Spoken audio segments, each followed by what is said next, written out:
לעולם שהכל נהיה בדברו. The most enigmatic date of mourning in the Jewish people is Tisha B'Av, the anniversary of the destruction of the Beit HaMikdash. According to our rabbis, both Batei Mikdash, the first one and the second one, were destroyed on the same date. But not only that, the Mishnah alludes at other episodes, tragic for the Jewish people, that occurred on that date. How do we commemorate it? We fast through prayer. But that isn't the only date, of course. I would like to mention a date, 1097, coinciding with the Crusades, where the Crusaders went through Europe and violated women, robbed, burned homes. Three cities in particular, Mainz, Worms, and Magenza, called in Hebrew Shum, the cities Shum, Shin Vav Mem, were destroyed, and they were very important Jewish cities of great learning. People even committed suicide before seeing that their children are going to be violated. This is what happened then. What for some were very important dates because they were going to liberate Jerusalem from the hands of the infidels, the Crusaders said to themselves, why do we have to wait till then? Here in Europe we also have infidels. And that's what they did with those cities in particular and many others as well.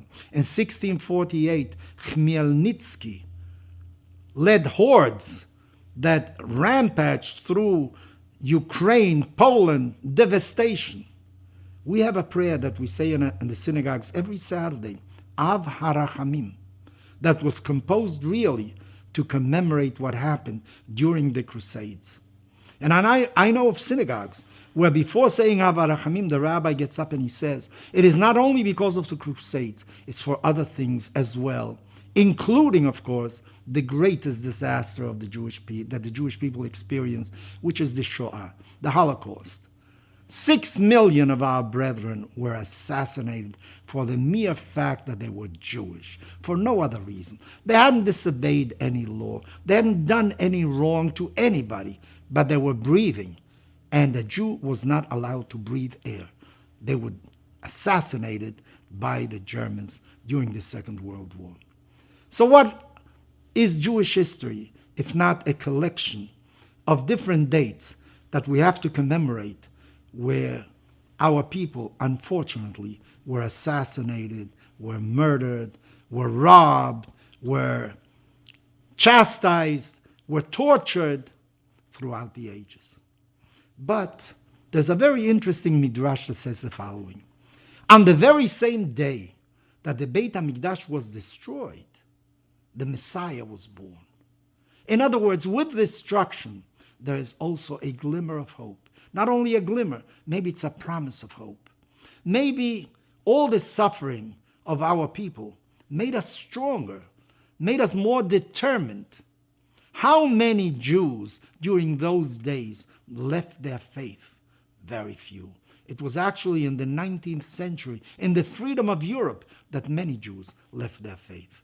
But not because of persecution. To the contrary, it made us stronger, firmer in our own beliefs. And of course, have you visited the state of Israel? You have to see what the Jewish people did in 65 years. It just celebrated 65 years of independence. And it is not only from a material point of view, from a cultural point of view, from a spiritual point of view, what the people have done. And this state is 65 years old, but it is actually thousands of years old because its inhabitants are the heirs of all the persecutions, of all the glory that accompanied the Jewish people during the ages. Do you know what is the percentage of Nobel Prize winners from Israel compared to other countries? Startup nation, do you know what that is? Do you know how inventive, how creative our brethren in Israel are? Well, maybe that is an answer also to the destruction of so many centuries. I know that you personally, because I also do, have difficulties. We have problems. We have our own dates that we have to commemorate of difficulties that we had to go through. Do you remain just crying about them? Do you remain just thinking about the difficulties? Or does that give you an incentive? Does that give you vigor in order to face a better tomorrow? I am sure that if you think about it, any kind of challenge that you had to face in life, what it did, it made you stronger. It made your will much more ample from what it was before. So don't have a history of tears behind you. Smile and look forward to a better future.